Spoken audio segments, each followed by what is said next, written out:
Rais William Samoei Ruto amewakashifu wabunge wa upinzani waliopinga mswada wa fedha wa mwaka 2026 bila hata kuupitia na kuelewa vipengee vyake. Rais akisema kuwa baadhi yao walijaibisha bungeni kwa kupinga mswada ulio na manufaa kwa wananchi wao katika sekta tofauti ikiwemo ya kilimo cha kahawa. Amebaini kuwa wabunge wanatumwa bungeni na wananchi kuwakilisha ila sio mtu binafsi kwa manufaa yake mwenyewe. Kando na hayo, ameahidi kuboresha kilimo cha kahawa kwa kuweka bei nafuu na kuondoa mabroka. Fred Wambua anaarifu. Rais William Ruto akitarajiwa kutia saini mswada wa kifedha hapo kesho kuwa sheria katika ikulu ya Nairobi, amewakashifu wabunge wa upinzani kwa kupinga mswada huo bungeni na ambao una manufaa ya kuwanufaisha wananchi bila hata kusoma vipengee husika, akigusia vipengee vya kuwafaidi wakulima wa kahawa. Pale kwa hiyo bill mimi na sign kesho ambayo wewe unapinga, iko pesa ya kahawa, iko pesa ya mbolea, iko pesa ya kusaidia wananchi wako. Na wewe umeenda kuambiwa story na watu ambao hawajui nini inaendelea. Wanakuambia ati uende upinge. Hiyo ni kukosa akili ama ni kuwa na akili sijui aina gani? Sio, ni upuzi mkubwa sana. Kwanza walienda huko bunge wakapeleka propaganda na porojo na fitina. Wakaenda huko bunge wakasema, katika hii bill iko maneno ya kuweka ushuru kwa mambo ya rent. Wakaulizwa ni kipengele gani, wakakosa kujibu.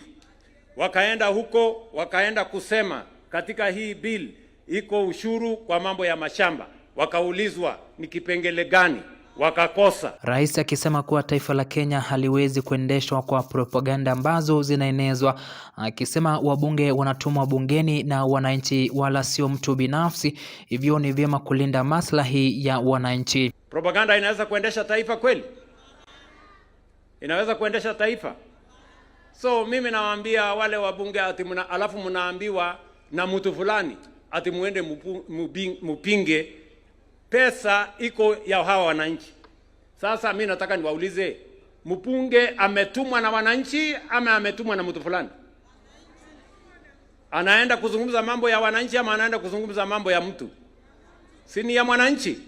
So I want to tell members of parliament, please, my friends, respect the voters who voted for you.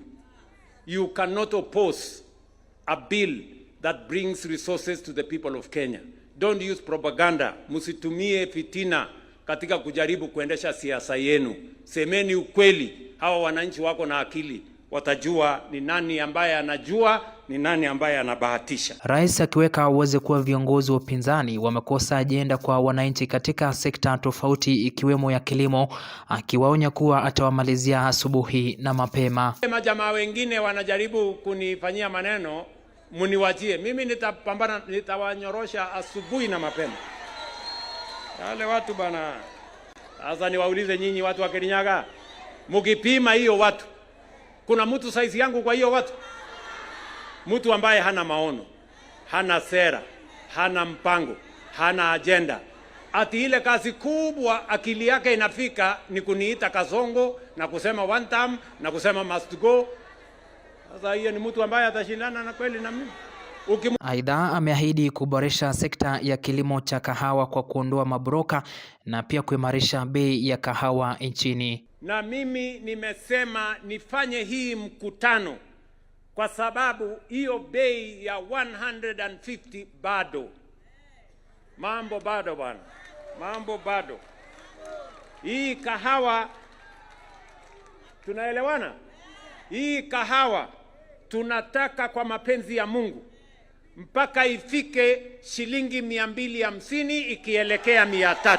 Na grinder, coffee maker. Fredrick Wambua, Undugu TV.